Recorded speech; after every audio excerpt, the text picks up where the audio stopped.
Hi, hi, hi, hi, good morning. It is the day. Today is the day. I'm Jane Galloway, and it's my great pleasure to be coming to you to tell you about the Gateways, the Wisdom of 12-Step Spirituality. The book I have been working on for really a zillion years, but certainly most pointedly for the last 2 to 4 years of continuous writing, formatting, thinking, putting together, pulling apart. So I want to tell you about it. And hold on one second. I'm going to get this. Here it is. It's so beautiful. And part of the reason the book has been so much work is that I wanted to make sure that it visually showed what the experience is of working the 12 steps, spirituality beyond just the beginning level of getting clean and sober, or even just getting really sort of in touch with oneself. I think these steps are much more universal than just to be used for people who are dealing with addictions, although that's the first layer of the steps, and they're miraculous, and they're the first thing that has really, really worked in millennia. So anyway, so here's the Gateways, the Wisdom of 12-Step Spirituality, Dynamic Practices That Work. I'm going to show you just a few pictures because part of what I'm a very visual person, but here we have the first 3 steps, the gateways, the foundations. Can you see that? That's beautiful, water, and it talks about the foundation, clarity, awakening, and relationship. And steps 1 through 3 co-establish the foundation for the rest of the 12-step work to follow. They're sometimes described as a 3-legged stool, and a lot of you who have worked this know these thoughts very well. Then we get on to the gateway essences, where I do these really cool, can you see that? Bento box of different tools you can work and different layers. So here's what I wanted to just explain for today. First of all, I hope you'll all go to Amazon, Barnes & Noble, Sacred Stories Publishing, and buy a copy of either the book, this wonderful book, which can be used as a reference. And I see a lot of people using it as a reference. I really do envision that. Or the Kindle version, which I already ordered. So, because that can be a reference too. I just think there's something very tactile about this particular book. So I want to encourage you to buy it today because there is this thing about numbers. There's kind of a Las Vegas thing about about Amazon's opening day. And if a bunch of you go today, the very first day of the launch, and get there's my dog Emma. She wants to be part of this conversation, so she may have to bark or say hello or something. Emma, come here. This is how it goes. Actually, this is life. I love having a little bit of a, kind of a life with animals, living things, plants, and, life in it. That's just who I am. So what I would love to encourage you to do is buy it today, the 27th. This is the launch day. And because it's the launch day, the figures will all go in to Ching until midnight tonight. And then, we've been very close to being an Amazon #1 bestseller. We've been an Amazon #2 bestseller several times this week. But I needed to calm down and stop looking at it because they change hourly. So anyway, the point is, hopefully this book is going to last way longer than, anything that's being measured by that. But I encourage you to buy it today. I'm going to give you a little bit of a tidbit, and I'm going to come on 3 times today to greet you all and say hello and welcome you to the Gateways and encourage you to buy the book. I have had the most wonderful experience with the steps. One of the great things is, my father was in AA and 1,000 years ago, and so I loved AA. I mean, he was funny, and he was funny and talked about God all the time, but swore a lot. Very different from my stepfather, who was a minister, a Presbyterian minister, so much more, traditional in his belief system. And when the belief system was it was a little narrow. It was a little narrow for a person like me. And I think one of the great things in AA that we say is alcoholics, and that expand that to however you identify, are just like everybody else, only a little more so. And that's that a little more so part has always been the part that's earlier in my life kind of gotten me into trouble because I had to pretend like I wasn't feeling intensely or all that kind of stuff, you know. But then later I realized that's where my creativity lay. That's where really this special part of myself was. And that's the part my dad and his friends who kind of like went to AA meetings, never went to church. I don't know. That was a spirituality I was exposed to very, very early on. So I thought AA was great and had no clue that that was something that could actually help me until it became quite obvious it could. Um, and I began the program over 3 decades ago, which completely seems like a very long time to me, but it's just the truth. So I didn't have a lot of the blocks people have about the steps because I thought it was fantastic, that whole way of life. Um, I did work the steps with great vigor early on, and and then I began to discover a lot of different elements that kind of went along with each level of that healing. And they weren't traditional kind of levels. So this had to do with having some sort of illness and realizing something was located at a certain point in my body and correlating some holistic healing tool to that level. And you know, I over the years have really developed this whole understanding of that as a developmental process. The steps are part of a huge legacy of wonderful developmental tools going way, way back, anciently, into the Kabbalah and the Sephira, well, the Sephirot are the Kabbalah system, but I'm talking about the meridians, the Chinese meridians, which are a developmental system of healing right within our own body, and all the way from that to then when Abraham Maslow discovered kind of a human potential within the psychology movement. He said, why are we studying all these people who they studied abnormal psychology to look at people who were manifesting distress on some level, then applied really the worst cases of disassociation and many, many deep illnesses to this book we call the DSM-3, 4, whatever number we're on now, to diagnose people. Well, it was diagnosing illness. But he said, let's look at, what an idea, he said, let's look at highly functioning people. Let's look at highly actualized people and really begin to get them on our radar screen. And so he developed Maslow's hierarchy of needs, which showed some great, the mailman's here. Sorry, folks. Well, this is just how it goes at Jane Galloway's house. You can tell I have an ironclad control. Anyway, so Maslow developed this human potential idea, okay? So this applied to the work in the steps is a very, very powerful way of looking at longer term recovery. My experience has been that steps 1 through 12 worked in a very, very pointed and rigorous way, are an amazing beginning toward a lifetime of recovery.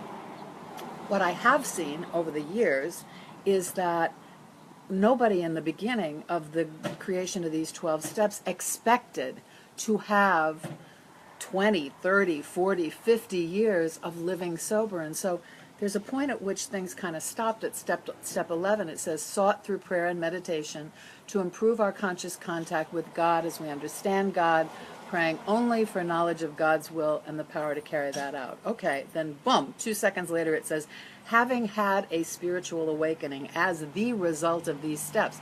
Well, like, how did that happen? Where did you go? What happened? Did you have a spiritual awakening? Did I? So there's a lot of room between steps 11 and 12 for people to really expand and build a truly exciting spiritual life that is broad, roomy, all-inclusive, as the original founders said. They didn't talk about narrowing. And human beings seem to have a need to narrow into some kind of religious path, as opposed to wow, this feels like it might work for me now. Let me research this and see what tool might help work this level of my recovery.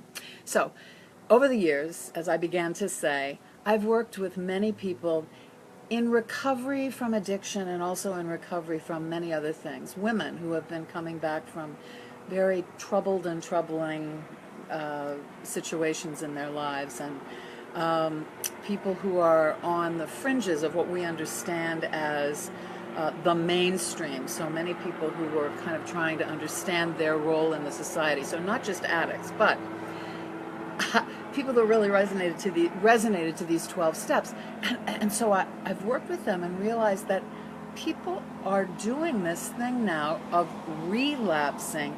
Relapsing is medical terminology, and yes, does have an illness component to it when it's active. Addiction does. But the interesting thing is, when I first came into the 12 steps, I didn't meet people for whom relapse was really an option. Some did, of course, relapse, but usually when they relapsed, they died. I mean, they were that close to the very bitter end, okay?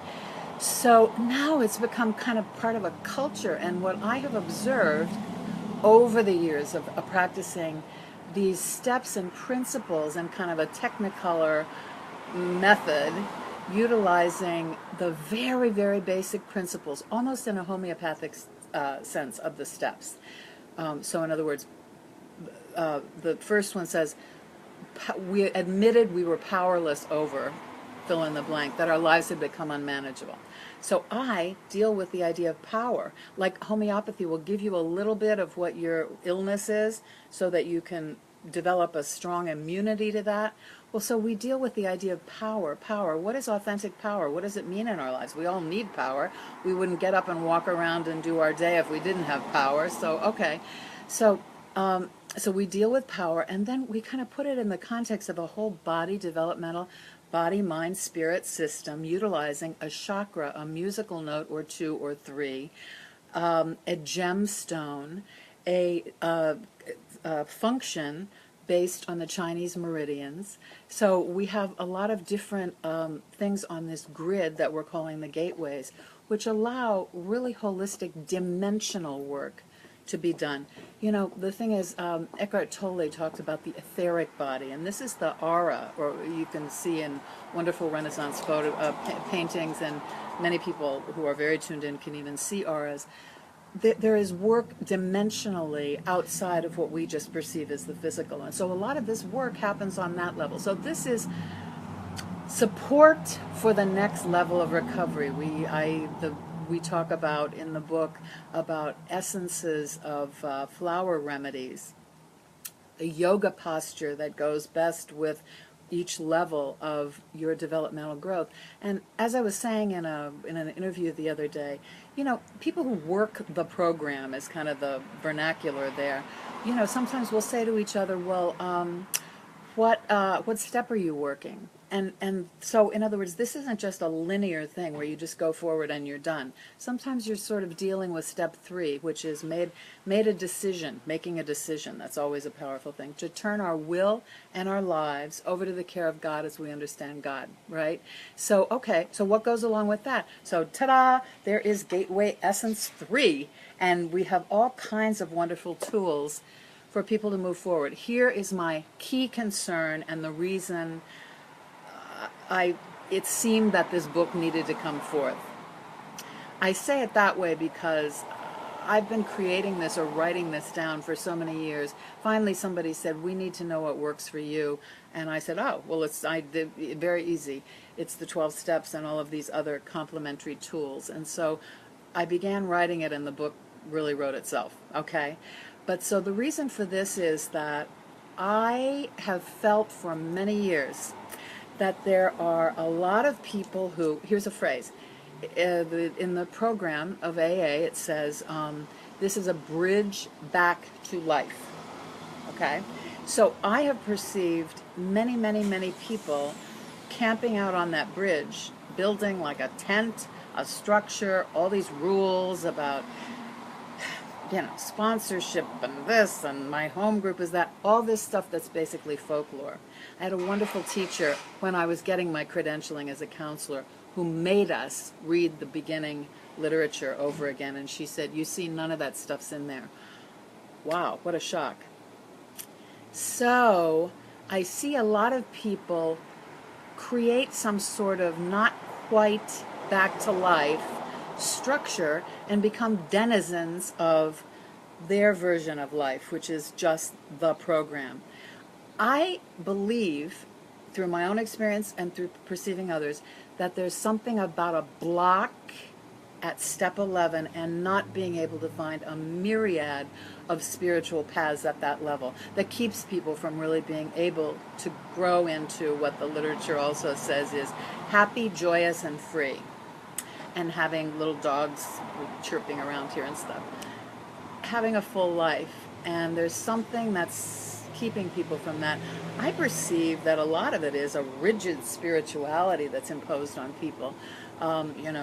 This is not a Christian program. And so if you are not Christian, I have good news. Neither was Jesus.